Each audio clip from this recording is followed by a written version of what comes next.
Boa tarde a todos os que nos acompanham nesta sessão de trabalho, seja através da plataforma digital da CMVM, seja através do site da Autoridade de Supervisão de Seguros e Fundos de Pensões. Vamos agora iniciar este workshop da Autoridade de Supervisão de Seguros e Fundos de Pensões sobre o Produto Individual de Reforma Pan-Europeu, PEP, cuja comercialização terá início no espaço da União Europeia a partir de dia 22 de março de 2022. Esta sessão de trabalho enquadra-se na Semana Mundial do Investidor, uma iniciativa global promovida pela IOSCO, Organização Internacional das Comissões de Valores, com o objetivo de sensibilizar e alertar para a educação financeira e para a proteção dos investidores. Esta iniciativa decorre entre 6 e 12 de outubro.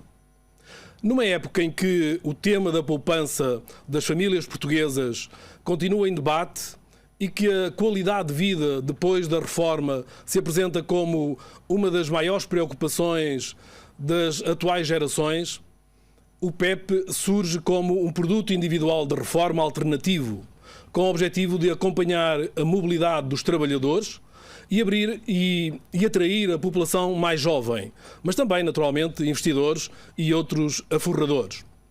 A Autoridade de Supervisão de Seguros e Fundos de Pensões participa nesta iniciativa com o objetivo de promover a partilha de informação relevante sobre produtos disponíveis no mercado, contribuindo também para dotar os cidadãos das ferramentas necessárias para poderem tomar as suas decisões de investimento de forma consciente e informada.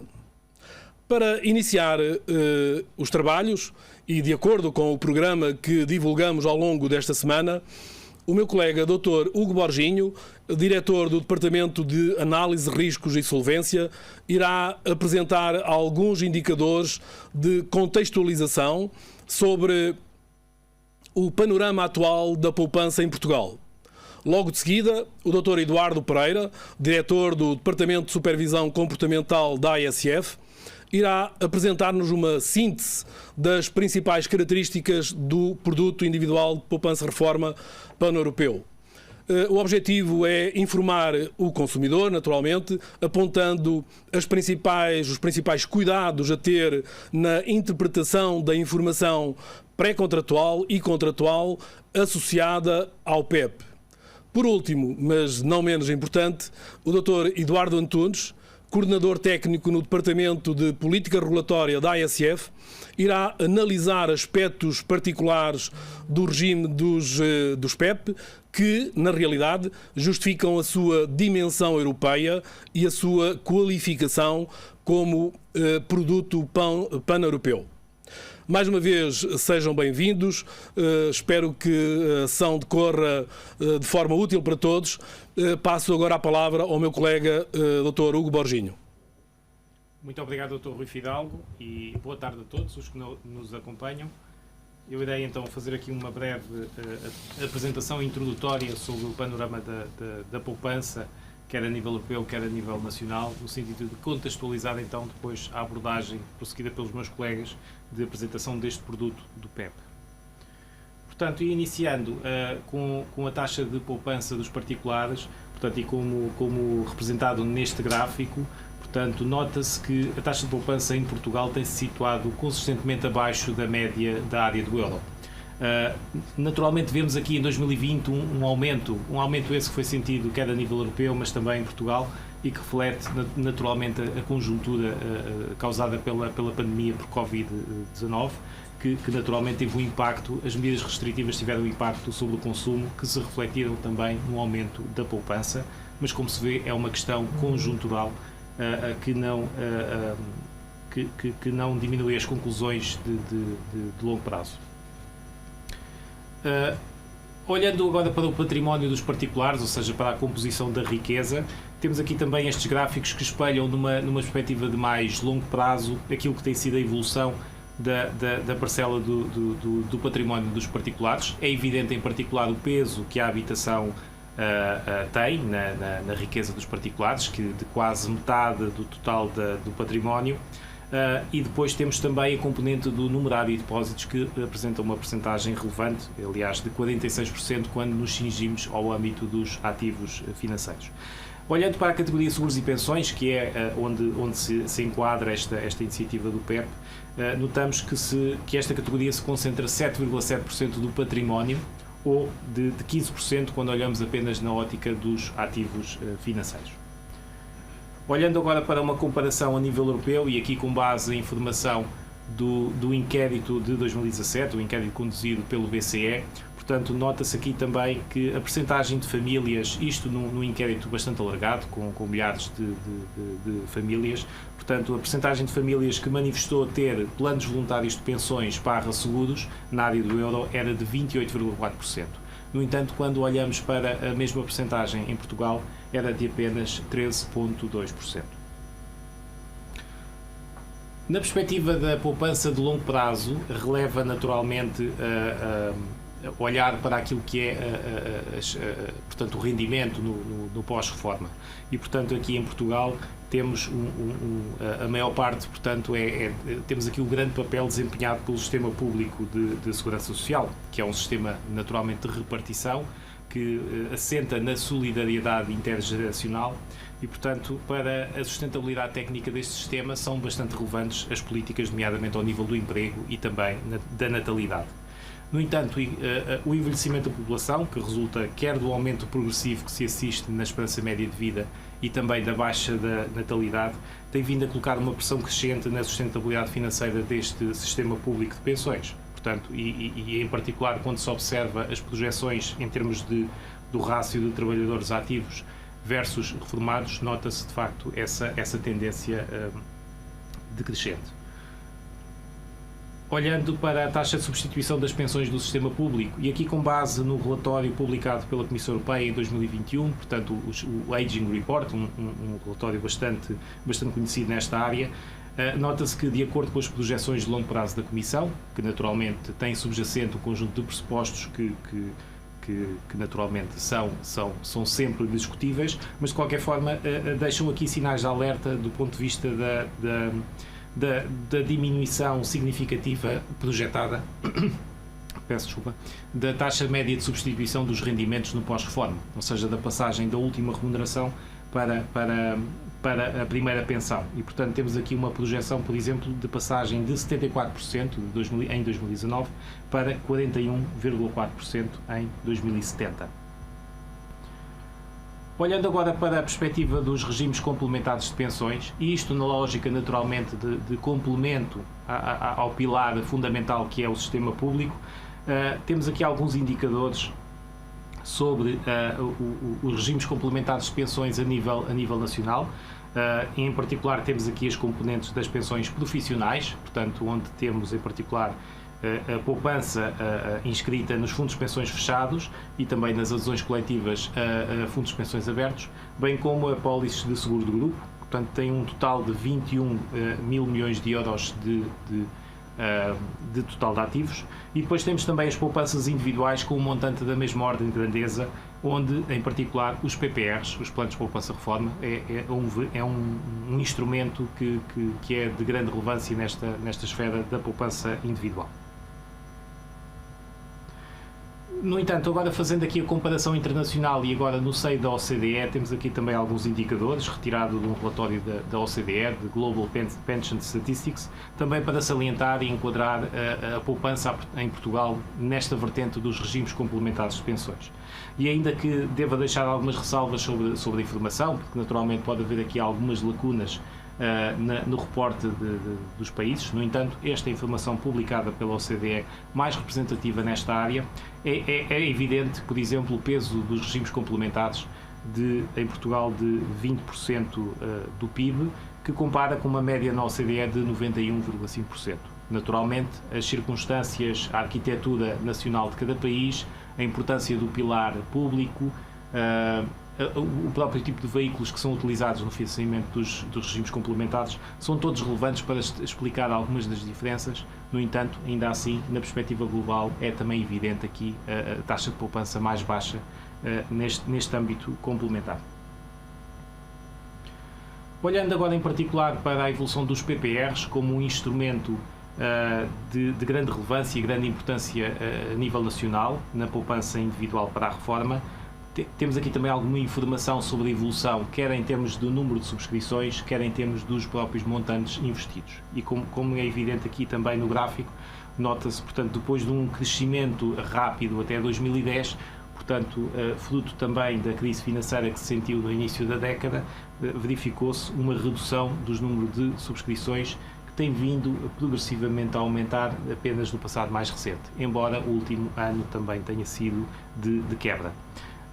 Ao nível dos montantes investidos, também isso se verifica, naturalmente com um desenho um pouco diferente. Aqui, de qualquer forma, posso também salientar a preponderância dos PPRs sob a forma de seguros de vida. Isto porque os PPRs podem assumir diferentes tipos de veículo, podem ser constituídos sob a forma de seguros de vida não ligados, seguros de vida ligados, fundos de investimento e também fundos de pensões. Olhando agora para a evolução naquilo que são as contribuições e as entregas para os PPRs sob a forma de vida não ligados, ou seja, para os seguros de vida portanto, que têm, para os PPRs que têm embutido garantias mínimas ou de capital ou de rendimento mínimo. Portanto, nota-se aqui também neste gráfico a grande quebra que se assistiu em 2020, e que naturalmente é muito influenciada pelo ambiente de muito baixas taxas de juros que se verifica e que de facto torna muito difícil obter portanto, produtos com rendimento atrativo. E portanto o que se verifica aqui também é que há alguma falta de estabilidade ao nível das contribuições dos PPRs, como se denota aqui neste gráfico, e portanto que parece apontar para a necessidade de introdução de estímulos adicionais para este mercado. A título de considerações finais, portanto, e apenas fazendo um resumo daquilo que foi portanto, a restante apresentação, salientaria o perfil de poupança dos particulares relativamente baixo em Portugal, com também as perspectivas de envelhecimento da população que são sentidas não só em Portugal, mas também a nível europeu e até fora da Europa. Uma das formas de mitigar o risco de pobreza na velhice em particular pode passar pela maior diversificação dos três pilares de proteção individual e em particular ao nível dos regimes complementares de pensões, que podem também contribuir a aliviar alguma da pressão do sistema público. E como também se observou, existe algum potencial algum ou mesmo bastante potencial para o incremento da importância deste terceiro pilar em particular. E é neste âmbito também que se insere esta iniciativa do PEP, que é uma iniciativa europeu que nasce também destas preocupações, sentidas também a nível europeu e que se traduzem também a nível nacional, como visto, e portanto que fez nascer este projeto, deste produto pan-europeu que será então explicado mais em detalhe pelos meus colegas. E nesta perspectiva eu aproveitaria então para passar a palavra ao meu colega Dr. Eduardo Pereira, que vai fazer uma síntese das principais características do PEP, com o objetivo de informar o consumidor, apontando também para os principais cuidados a ter na interpretação da informação pré-contratual e contratual que está associada a este produto. Obrigado.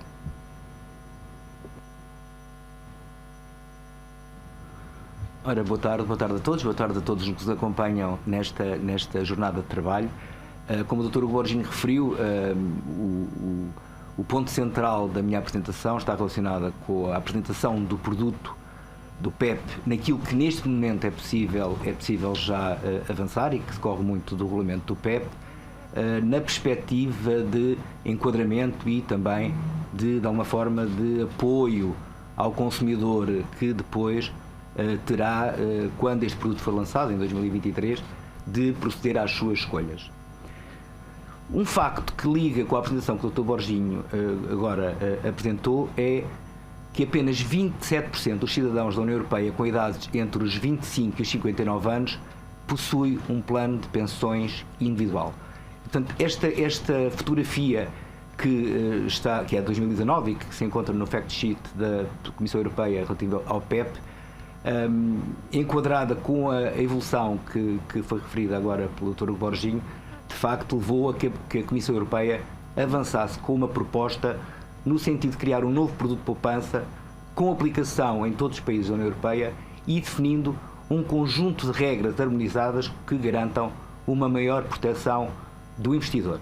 E, portanto, este conjunto de regras harmonizadas centram-se principalmente nos requisitos de transparência, nomeadamente ao nível de custos e de comissões e rentabilidades de retorno de risco, as regras de investimento que os produtores de PEP devem adotar no âmbito deste produto, o direito de mudança, quer de prestador, quer do próprio país, que à frente veremos, e o tipo de opções de investimento que estão disponíveis para cada momento. E, portanto, obviamente, o objetivo é alargar a oferta, alargar também o tipo de operadores financeiros que podem comercializar o produto e que vão além daqueles que neste momento podem, por exemplo, distribuir produtos de poupança-reforma e, portanto, de alguma forma, estimular e dinamizar um pouco este segmento, tendo em conta o panorama que temos neste momento.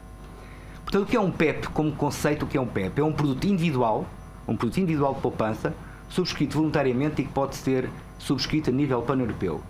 É, obviamente, vocacionado para o longo prazo, tem como perspectiva a reforma, pode ser subscrito por um aforrador ou por uma associação independente de aforradores em nome dos seus membros, sempre com o objetivo da reforma. Sendo um produto de longo prazo vocacionado para a reforma, tem umas regras de impossibilidade ou uma possibilidade muito limitada de reembolso antecipado, portanto, antes do termo definido para o contrato, e é complementar dos regimes públicos de reforma e dos regimes profissionais existentes. Não substitui, então, o regime público nem os regimes que decorrem da contratação e da contratação coletiva ou individual relativamente às empresas. E o regulamento do PEP, para quem pretender de alguma forma informação adicional, já que isto é apenas uma síntese, é o regulamento UE 2019-1238 do Parlamento Europeu e do Conselho de 20 de junho de 2019. Então, quais são as principais vantagens para os aforradores, tendo em conta também o fact sheet da Comissão Europeia?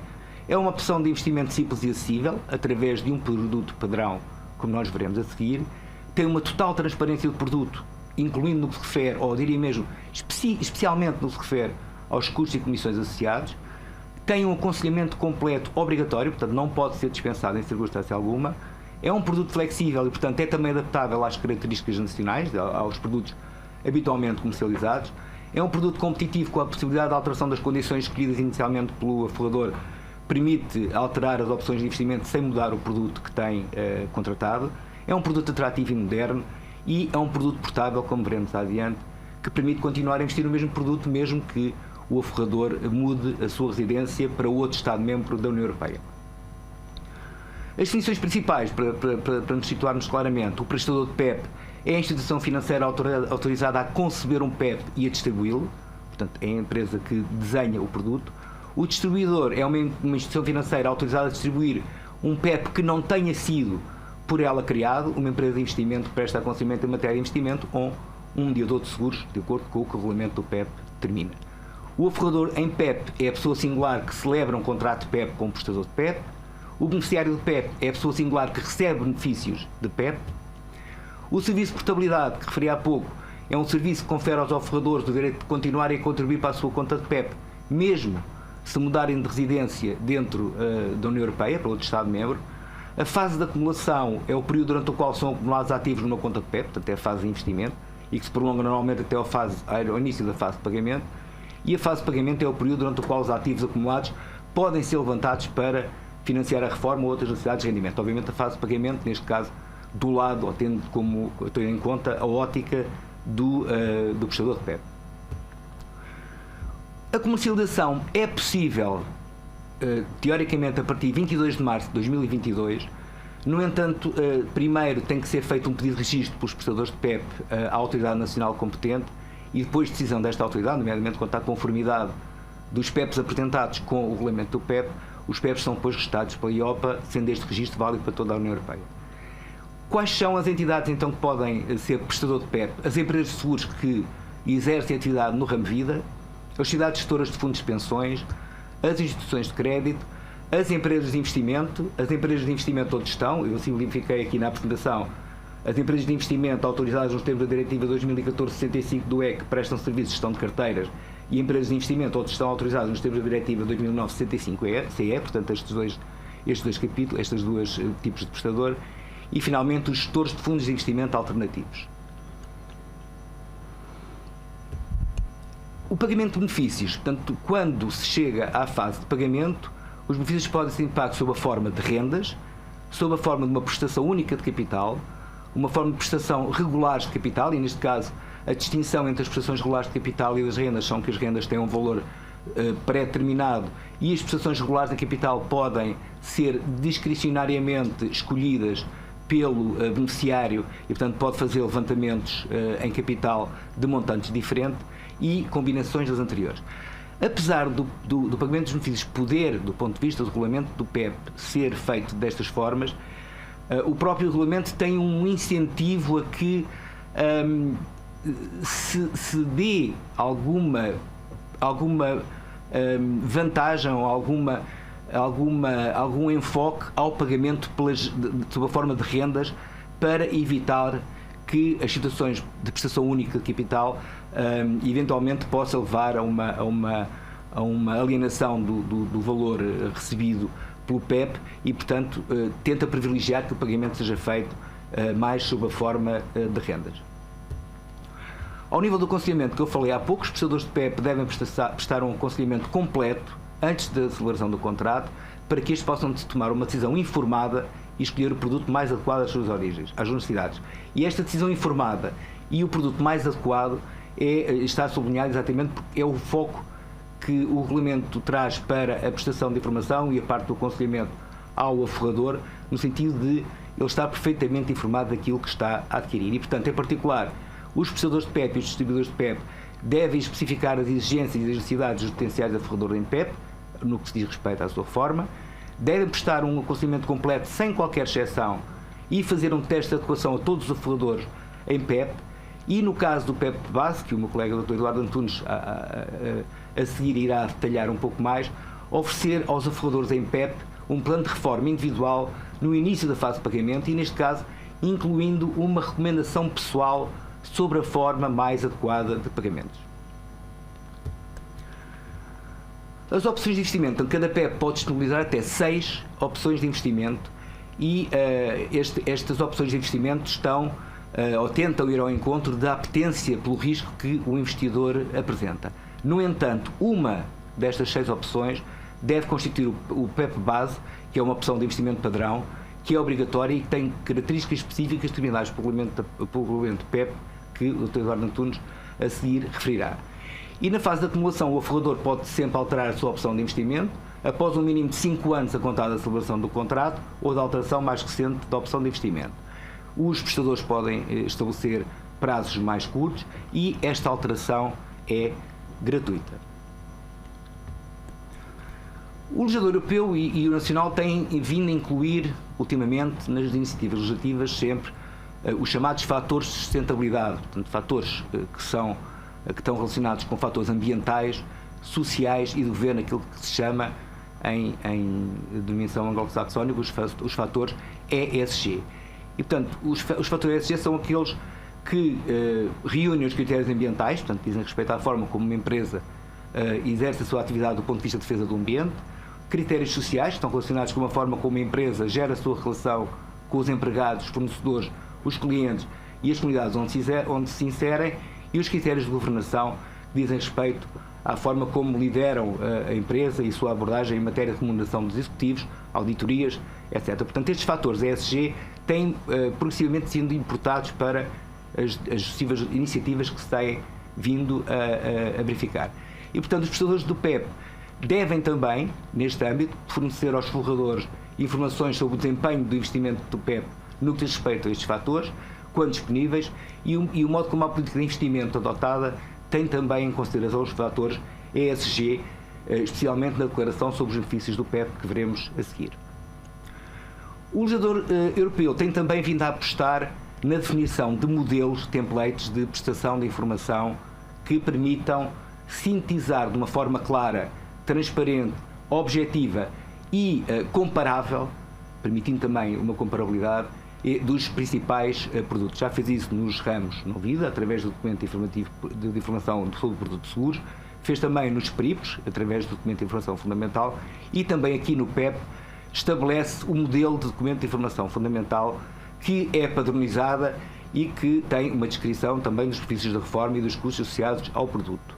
Tem também um indicador gráfico sumário do risco do produto, ali de 1 a 4, do produto com menos risco ao produto com mais risco, portanto, do 1 para o 4, sendo que, obviamente, o risco está também associado geralmente a possibilidades de retorno maiores e, portanto, cabe aqui, neste 1 a 4, cada investidor escolher o produto que está mais adequado às suas necessidades e também à sua apetência ao risco.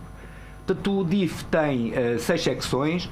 Tem o primeiro em que consiste o produto, como é que é investido o dinheiro, a quem se destina este produto. Depois, se as poupanças estão garantidas, se existe garantia de capital ou se existe a aplicação de mecanismos de redução de risco. Depois, o que acontece quando reformar, aparece as várias opções, uma renda, uma prestação única de capital, uma prestação única de capital ou uma combinação das outras formas. O que acontece se as minhas poupanças em PPR se eu morrer? O que é que acontece se morrer antes de me reformar? O que é que acontece se não puder continuar a contribuir? Portanto, tem informação sobre o que é que acontece nestas circunstâncias. O que é que acontece se for viver para outro país? Se pode ou não proceder ao resgate antecipado do produto? Se pode mudar de prestador? Se pode mudar a opção de investimento? Se o dinheiro é investido de forma sustentável? Portanto, as questões ESG que eu falei há pouco. Se o contrato se rege pelo direito do Estado-membro, se posso cancelar ou mudar de ideias, mais uma vez, quais são os riscos e qual poderá ser o meu retorno, mais uma vez a gradação entre 1 e 4, se tenho o risco de perder todo o capital que investi também, depois quais são os riscos e qual poderá ser o meu retorno. Aqui tem uma simulação com 3 cenários, de acordo com a possibilidade do investimento ser insatisfatório, ter o sucesso médio ou ser o sucesso completo. Portanto, tem aqui para 4 escalões de idade, 25, 35, 45, 55 anos, uma projeção daquilo que poderão ser os benefícios esperados neste momento, com os pressupostos utilizados agora, para cada um destes cenários, desde o menos favorável ao mais favorável, da esquerda para a direita. Depois, se estes valores são considerados, estes valores são sempre considerados descontados da inflação, para não haver aqui um efeito nominal. O que é que acontece se o prestador não puder pagar? Portanto, se existe alguma associação do prestador a um fundo a um mecanismo de indenização ou a um fundo de garantia? Quais são os custos que estão associados ao PEP, nomeadamente os custos únicos e os custos anuais? E, finalmente, relativamente ao DIF do PEP, quais são os requisitos específicos aplicáveis à subconta? E a subconta, como o Dr. Eduardo Antunes referirá daqui a pouco, é o valor correspondente a cada Estado-membro. Portanto, quais são os requisitos aplicáveis à fase de contribuição e quais são os requisitos aplicáveis à fase de pagamento. E, finalmente, como posso apresentar uma queixa. Existe também um outro formato, um outro documento, um template uniforme que está relacionado com a declaração sobre os benefícios do PEP, que é uma prestação informada, uma informação prestada durante a vigência do contrato. Portanto, é fornecido anualmente, neste caso, este documento é personalizado, abrange os principais dados pessoais e genéricos relacionados com o PEP e garante uma atualização das informações quanto ao PEP, incluindo a projeção dos benefícios de reforma. E do lado direito poderão ver quanto poupei no meu PEP, este tem 5 seções, quanto poupei no meu PEP, portanto, com quanto contribuí, qual foi o retorno total e no total quanto neste momento, no momento da emissão, é que as poupanças em PEP ascendem, o que irá receber quando se reformar. Portanto, tem mais uma vez os 3 cenários, o cenário insatisfatório, o cenário de sucesso médio e o cenário muito satisfatório. Também aqui, em cada um dos casos, tendo em conta o valor acumulado no PEP, qual será o montante projetado em cada um destes cenários.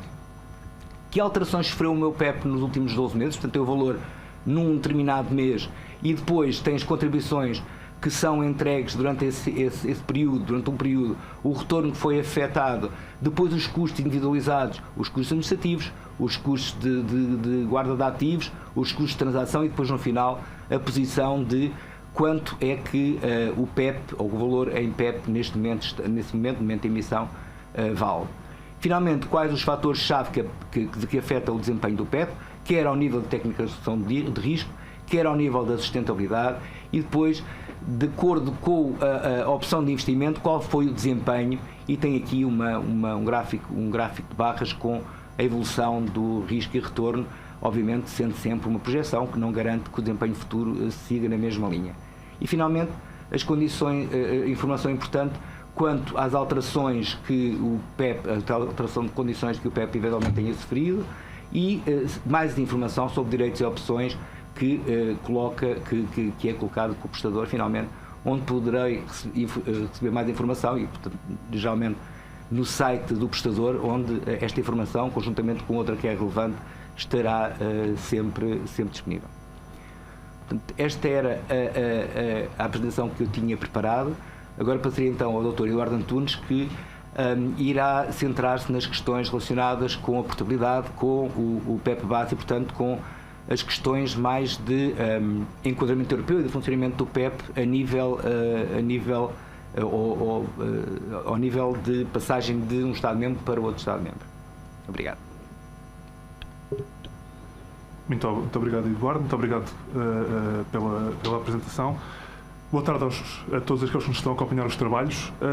De facto, como acabamos de compreender em traços gerais o que é um PEP e quais é que são as suas características fundamentais, e o que vamos procurar agora nesta fase da apresentação é explorar a dimensão do PEP enquanto produto de reforma para a Europa, ou seja, que características tornam o PEP um produto europeu.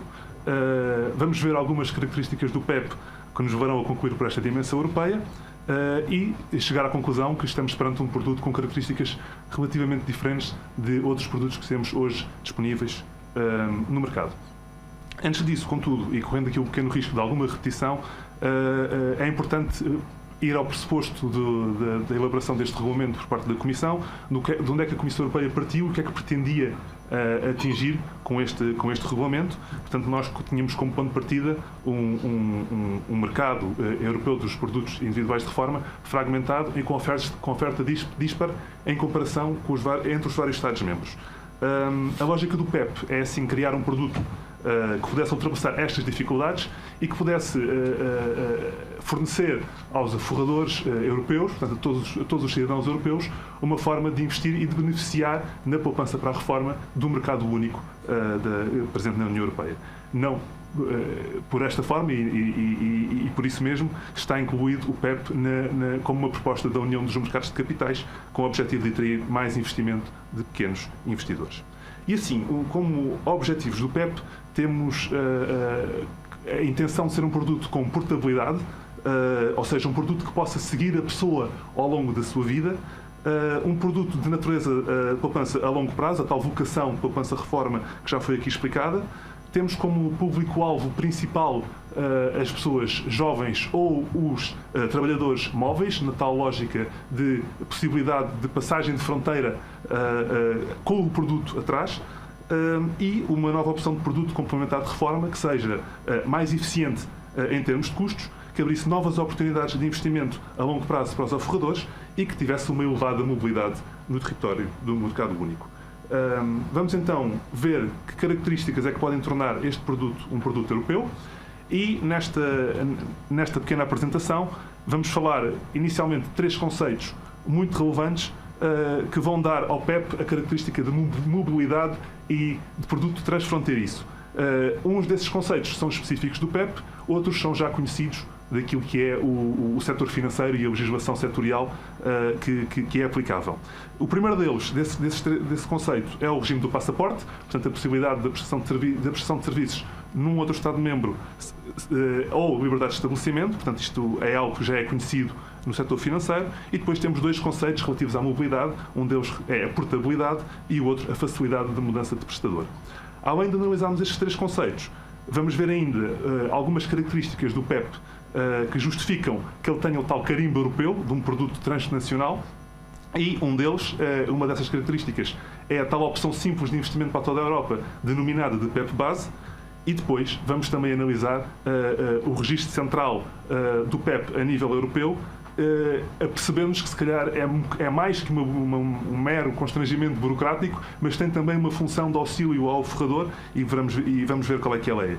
Finalmente, vamos fazer uma pequena passagem só, um apontamento sobre o exercício dos poderes de supervisão, em que analisaremos como a natureza transnacional do produto obriga, mais que nunca, a uma concertação efetiva entre autoridades de supervisão e entre autoridades de supervisão nacionais e a autoridade de supervisão europeia. Começamos então com o regime do passaporte. o passaporte é a possibilidade de um agente de mercado com sede num Estado-membro exercer a sua atividade num outro Estado-membro da União Europeia, seja em regime de livre prestação de serviços ou em regime de estabelecimento. Como vos disse, isto não é uma novidade do regulamento PEP, muito pelo contrário, mas o regime do passaporte é fundamental para que o PEP tenha esta dinâmica transfronteiriça, uma vez que esta é a base que permite a cada prestador ou distribuidor de PEP, e sublinho que o regime do passaporte é aplicável tanto a prestadores como a distribuidores, que estes agentes de mercado possam prestar ou distribuir o PEP no território de qualquer Estado-membro da União Europeia. O regulamento PEP, uma vez que este conceito não é novo, não procurou inventar nesta forma e o que fez foi remeter para a legislação setorial aplicável a cada prestador ou distribuidor o regime aplicável do passaporte. Assim, por exemplo, a uma empresa de seguros poderá comercializar PEP nos mesmos países onde já notificou querer exercer a sua atividade em relação a qualquer produto segurador que já tem no seu portfólio. O mesmo se aplica, daí aqui o exemplo de uma empresa de seguros ou qualquer outro prestador de PEP. Vou abrir aqui uma exceção àquilo que eu acabei de dizer, porque o regulamento PEP estabelece um regime de passaporte específico para 2 tipos de prestadores. São eles as instituições de realização de planos de pensões profissionais, que em Portugal se materializarão nas entidades gestoras de fundos de pensões, e também para os gestores de fundos de investimento alternativos. Para estes 2 prestadores, de facto, há uma regra específica de passaporte, o que significa que eles terão que seguir estas regras e não o seu regime setorial aplicável. A portabilidade é importante para a mobilidade, mas não é suficiente e precisamos de mais para tornar o PEP um produto móvel. E talvez o fator-chave dessa mobilidade é o regime da portabilidade que está previsto no regulamento. A função da portabilidade é permitir que uma pessoa possa continuar a contribuir para o mesmo produto de pensões, independentemente do país da sua residência, dentro do espaço da União Europeia, naturalmente, durante a fase do período de acumulação do produto. O que significa que o produto segue a pessoa ao longo da sua vida, independentemente dela permanecer ou não no único Estado-membro a residir. Estamos a falar da liberdade e mobilidade geográfica do produto e que permite que o aforrador de PEP tenha o direito de, por um lado, continuar a contribuir para a sua conta PEP quando muda de residência de Estado-membro e, adicionalmente, manter todas as vantagens e incentivos concedidos pelo prestador de PEP, independentemente do seu país de residência. Portanto, ficou claro que o serviço de portabilidade permite ao aforrador a mudança de Estado-membro da sua residência sem que tenha que mudar de prestador de PEP ou de produto de PEP. Percebido o conceito, é preciso então agora verificar como é que se operacionaliza esta portabilidade. E para isso temos que compreender o que é o conceito de conta e subconta. Quando é contratado um PEP, o aforrador começa a contribuir para a sua conta PEP. Todos os valores investidos num produto são materializados nesta conta PEP. Esta conta vai depois subdividir-se em várias subcontas, consoante um número de Estados-membros diferentes em que o aforrador decida residir ao longo do seu período de acumulação. Portanto, percebemos que a conta por cada PEP há uma conta e depois essa conta é dividida em várias subcontas. Mas vamos detalhar as subcontas. São, assim, secções nacionais abertas em cada conta PEP a pedido do aforrador. A subconta, sendo nacional, vai estar sujeita a algumas características, alguns requisitos que vão estar previstos na legislação nacional, nomeadamente no que respeita à fase de acumulação e de pagamento de benefícios. Portanto, esta é a parte, se quiserem, nacional do produto europeu. Está materializada na subconta. A pergunta que se coloca é se a abertura da subconta é livre ou se está sujeita a algumas formalidades adicionais. E a resposta aqui é que, de facto, está sujeita a formalidades adicionais. Pegando na nossa linha de raciocínio, não é suficiente que haja um mecanismo de passaporte, que o prestador tenha o passaporte disponível para aquele Estado-membro, sempre que um prestador queira abrir ou queira disponibilizar num determinado Estado-membro uma subconta, terá de cumprir um conjunto de procedimentos e contactar a Autoridade de Supervisão Nacional competente para que lhe seja permitida a abertura dessa subconta. Portanto, por um lado, passaporte, por outro lado, a portabilidade que se materializa, por um lado, do prestador na abertura da subconta no Estado-membro onde quer, efetivamente, prestar o PEP. Como já foi aqui referido, o regulamento PEP coloca muita tónica nos novos deveres de informação ao aforrador e a lógica é sempre, como já foi explicado, que o aforrador possa tomar uma decisão informada e consciente sobre o futuro do seu investimento, e a mesma coisa se aplica aqui no caso da abertura da subconta. É preciso garantir, seja o prestador, seja o distribuidor de PEP, que no momento da abertura da nova subconta, quando o forrador decide vai transportar, digamos, o seu produto para um novo Estado-membro, que ele tome essa decisão de forma informada. E agora, percebendo que há uma conta, cada pessoa tem a sua conta PEP e vai ter a sua subconta consoante os Estados-membros onde vai residir, a pergunta é se um prestador de PEP está ou não obrigado a abrir subconta em todos os Estados-membros da União Europeia. E a resposta aqui é negativa. Um prestador de PEP não é obrigado a ter subcontas disponíveis em todos nos 27 Estados-membros da União Europeia. Mas o regulamento pensou nisso, e como é que nós vamos salvaguardar a posição do forrador em PEP, que escolhe ir morar para um Estado-membro onde não existe subconta disponível do seu prestador. E aí uma de duas coisas pode acontecer. Ou bem que o forrador pode mudar de forma rápida e gratuita para outro prestador de PEP que ofereça as subcontas nos países selecionados, ou então o regulamento PEP permite ainda que o forrador possa permanecer no mesmo produto, continuando a contribuir para a última subconta aberta do produto. Isto, obviamente, mantém a posição do forrador, mesmo que não haja a possibilidade de abrir subconta naquele Estado-membro em específico. Mas falámos aqui de um novo conceito, que é o conceito da mudança de prestador. E este é o terceiro conceito que vos queria falar no âmbito da mobilidade associada ao PEP. A mudança de prestador permite, como o nome indica, ao forrador mudar o fornecedor de PEP e, consequentemente, mudar o produto PEP. Mas isto não significa iniciar do zero a sua poupança.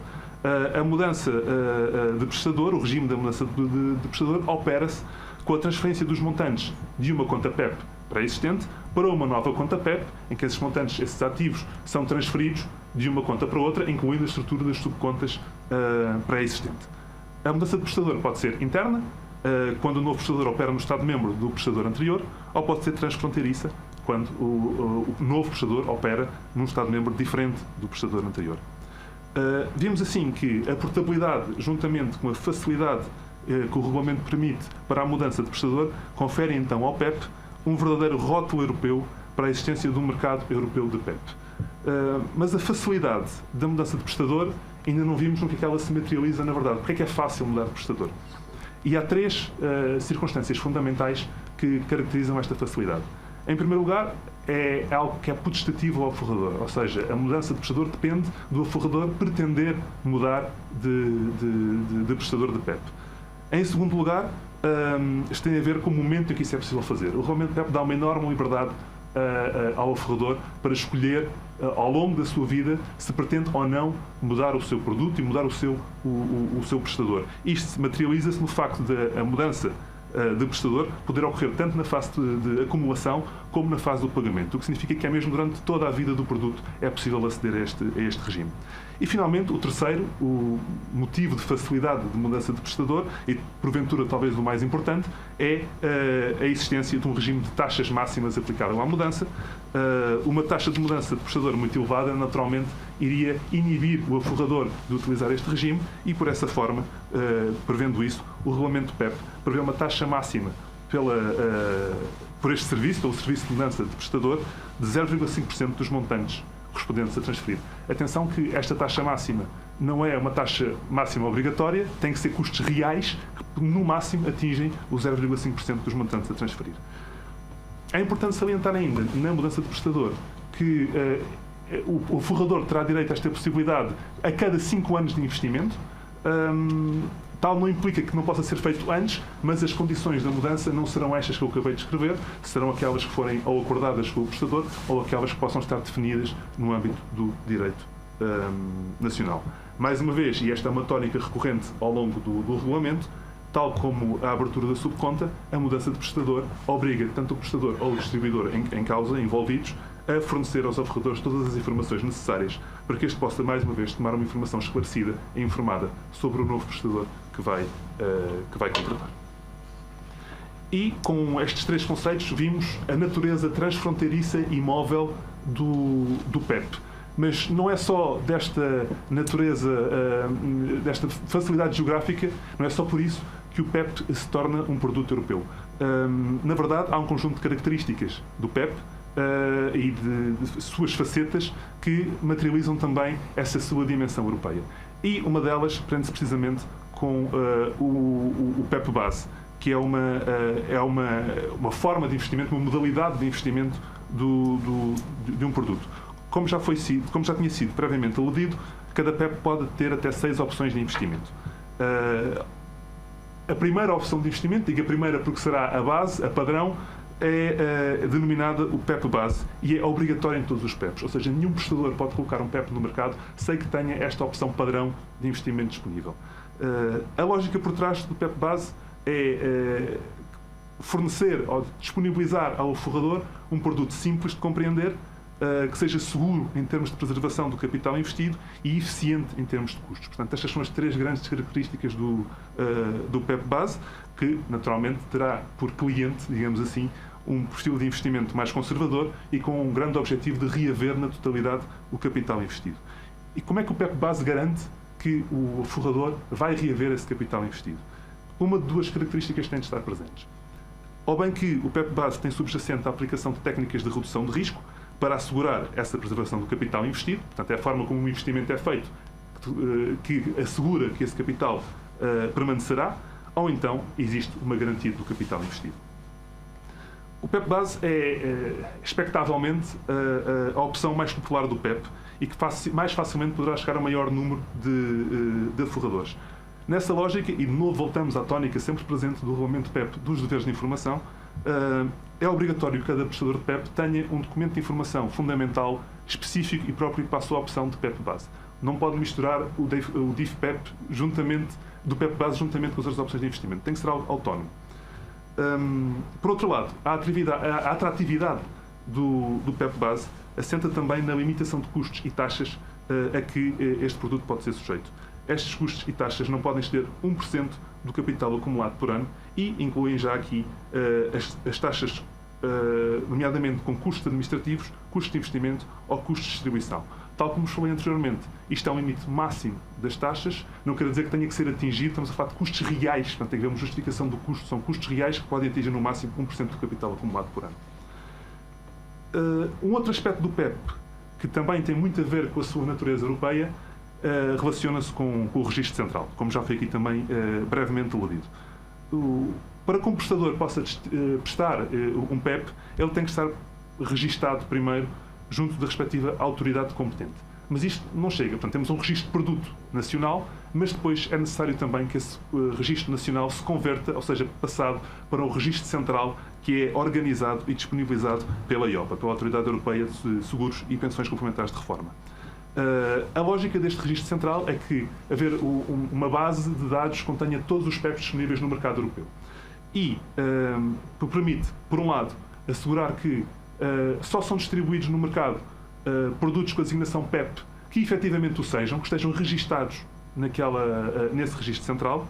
E, por outro lado, e aqui é a parte interessante para o forrador, não é uma mera technicality de supervisão, digamos assim, é mesmo possível que o forrador consulte esse registro, porque ele é público, e aí pode verificar online quais é que são os PEPs disponíveis nos mercados em que lhe interessa investir.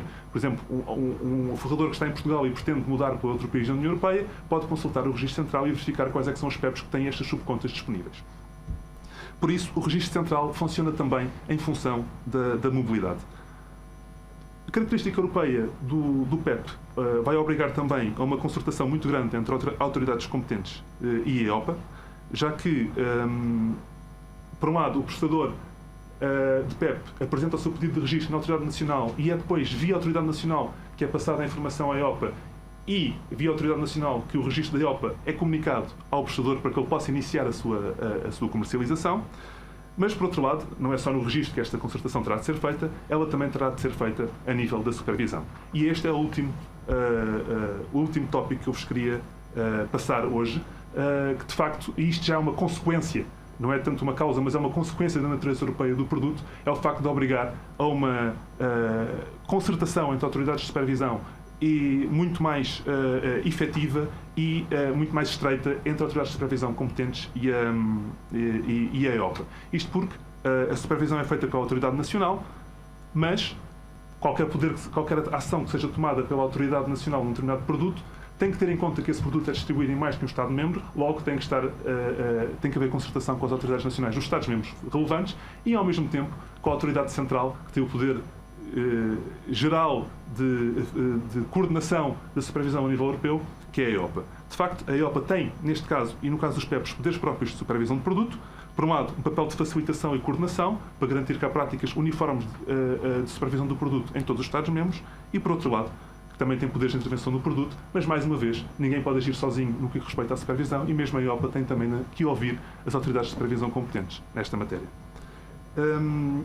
E com isto, termino a minha apresentação sobre os PEPs, esperando ter passado a mensagem que, de facto, há aqui uma forte componente europeu no produto. Muito obrigado. Muito obrigado, Eduardo. Muito obrigado também a todos quantos, de forma muito simpática, acompanharam esta sessão de trabalho e que foram cerca de 300 pessoas que desde o início permanecem atentos às explicações que aqui foram dadas. Recordar então que o Dr. Hugo Borginho fez uma panorâmica geral sobre a poupança em Portugal. O Dr. Eduardo Pereira depois falou das características mais direcionadas para os consumidores, fazendo essa caracterização do produto, e o Dr. Eduardo Antunes fez então, explorou mais as características da dimensão pan-europeia e, no fundo, a sustentação porque é que este produto de facto tem esta dimensão europeia. Nós disponibilizamos, quando divulgamos este workshop, a possibilidade de nos colocarem questões que poderiam ser respondidas aqui pelo painel. Naturalmente que aproveitamos aquelas questões que já nos foram colocadas antecipadamente e começava, se calhar, novamente pelo Dr. Eduardo Antunes, porque tínhamos aqui duas questões que lhe pedia para responder também muito breve, de forma muito breve, que é, a primeira é, tendo em conta a dimensão pan-europeia do produto, se faz sentido um aforrador que não pretenda mudar de residência optar por um PEP como produto complementar de reforma. Por outro lado, uma segunda pergunta, também direcionada para o Dr. Eduardo Antunes, se pode um prestador PEP, portanto um operador, optar por comercializar apenas o produto num único Estado-membro. Na verdade, o Dr. Eduardo já respondeu a esta segunda pergunta, mas como as perguntas foram colocadas antecipadamente, Dr. Eduardo, faça favor de responder. Respondi, muito obrigado. Respondi, mas ainda vou acrescentar mais qualquer coisa, porque a pergunta merece. Em primeiro lugar, a primeira pergunta, o facto do PEP ter uma dimensão europeia, portanto ter uma dimensão transnacional, não implica que um aforrador tenha de optar por exercer essa disponibilidade que o produto tem. Como vimos, o PEP tem subcontas, portanto a conta PEP terá várias subcontas, se o aforrador assim o entender. Se não o entender, se o aforrador permanecer no seu país de residência durante todo o período de acumulação e pagamento, então haverá uma única subconta do produto e o produto estará na mesma disponível. Portanto, a resposta é sim, o PEP também é idóneo para um aforrador que permaneça a sua vida inteira num único Estado-membro. Relativamente à segunda pergunta, de facto eu já tinha adiantado que a resposta é negativa, ou seja, o prestador de PEP não se pode focar num único mercado, num único Estado-membro, até porque o regulamento assim não permite. No prazo de 3 anos após a produção de efeitos do regulamento, cada prestador de PEP deve, pelo menos, oferecer subcontas em 2 Estados-membros da União Europeia. É isto que estabelece o regulamento. Muito obrigado, Eduardo. Temos agora também 2 perguntas muito rápidas para o Dr. Eduardo Pereira. A primeira é a seguinte: os produtos em Portugal, para além da componente financeira, cobrem habitualmente também o risco de morte, por exemplo. Os PEP também podem cobrir este tipo de risco? É esta a questão, a primeira questão. A segunda questão, sendo um produto gerado a nível europeu, como poderei apresentar a minha reclamação se estiver insatisfeito? Não será mais complicado fazer valer os meus direitos? Eduardo. Bom, obrigado. Muito rapidamente, os riscos de vida, que o regulamento do PEP denomina de riscos biométricos, é a designação que lhe dá, cobre geralmente o risco de morte, o risco de invalidez ou o risco de longevidade. É possível sim, no âmbito do PEP, ser oferecida uma cobertura de risco biométrico, portanto, de risco relacionado com a pessoa. Obviamente que está sujeito ao direito setorial, que é aplicável. No caso concreto, os registros biométricos só podem, obviamente, ser oferecidos por uma empresa de seguros. Portanto, independentemente de haver aquelas 6 categorias de prestador de PEP, esta cobertura de registro biométrico tem que ser assegurada por uma empresa de seguros. Relativamente ao segundo tema das reclamações, bom, o regulamento, sendo um regulamento europeu, tem uma série de mecanismos que pretendem facilitar o tratamento de reclamações pelos clientes, neste caso pelos aforradores de PEP. Portanto, os prestadores têm que criar procedimentos adequados e eficazes para o tratamento da gestão de reclamações, devem fazê-lo na língua do país, numa das línguas oficiais do país onde relevante, neste caso o país onde estão a comercializar o PEP, e têm que responder em prazo curto, 15 dias úteis, ou, na pior das hipóteses, com um período de dilação de 15 dias. Também as autoridades de supervisão têm que permitir e criar uma possibilidade de os reclamantes apresentarem diretamente reclamações à autoridade de supervisão, quer a nível individual, quer sendo uma associação de consumidores. E também há uma cláusula que prevê que, se o litígio disser respeito a um PEP que é comercializado em mais do que um país, ou que haja indecisão, a pessoa possa apresentar reclamação à entidade de supervisão competente do seu país. Portanto, não me parece que, quer ao nível da língua, quer ao nível dos procedimentos, isto constitui uma dificuldade para os consumidores. Muito obrigado, Eduardo. Bom, damos assim por concluído esta sessão de trabalho, a primeira, provavelmente de outras. O próprio projeto do Plano Individual de Reforma Pan-Europeu está ainda no início e, portanto, outras conversas poderão ter lugar. Este foi um contributo da Autoridade de Supervisão de Seguros e Fundos de Pensões para o esclarecimento sobre este produto. Outras oportunidades haverá. Agradeço novamente a todos aqueles que nos acompanharam e permito-me sugerir que subscrevam a newsletter da autoridade, que é uma forma de se manter ligado e manter-se informado sobre todas as iniciativas que nós desenvolvemos ao longo do ano. Muito obrigado a todos.